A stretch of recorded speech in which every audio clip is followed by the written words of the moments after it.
देवराजसेव्यमान पावनाङ्घ्रिपङ्कजं ज्ञानयज्ञसूत्रमिन्दुशेखरं कृपाकरं नारदादियोगिवृन्दवन्दितं दिगम्बरं काशिकापुराधिनाथकालभैरवं भजे।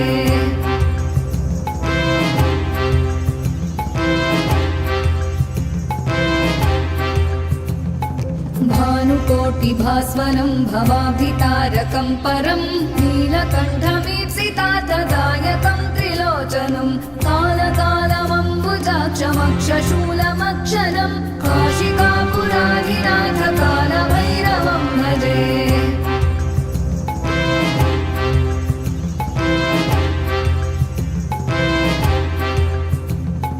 शूलटङ्कपाशदण्डपाणिमादिकारणं श्यामकायमादिदेवमक्षरं निरामयं भीमविक्रमं प्रभुं विचित्रताण्डवप्रियं काशिकापुराधिनाथकालभैरवं भजे।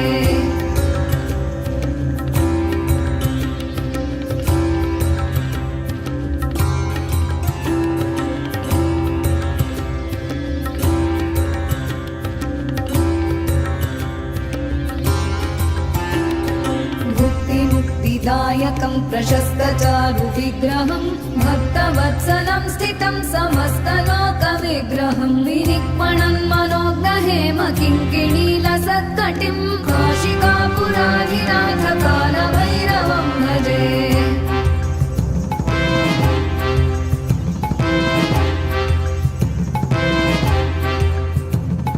धर्मसेतुपालकं त्वधर्ममार्गनाशकं कर्मपाशमोचकं सुशर्मदायकं विभुं स्वर्णवर्णशेषपाशशोभिताङ्गमण्डलं काशिकापुराधिनाथकालभैरवं भजे।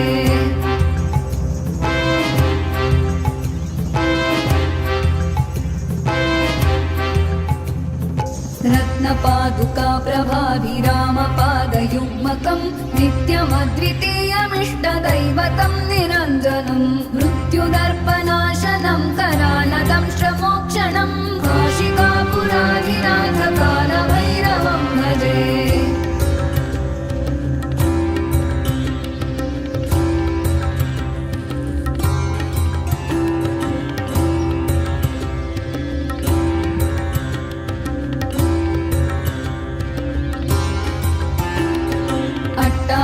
भिन्नपद्मजाण्डकोशसन्ततिं दृष्टिपातनष्टपापजालमुग्रशासनम् अष्टसिद्धिदायकं कपालमालिकाधरं काशिकापुराधिनाथकालभैरवं भजे।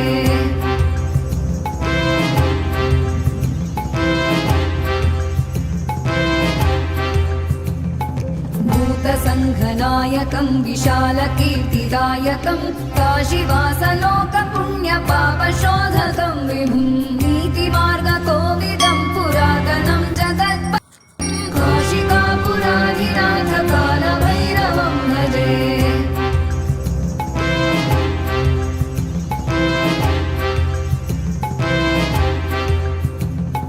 कालभैरवाष्टकं पठन्ति ये मनोहरं ज्ञानमुक्तिसारं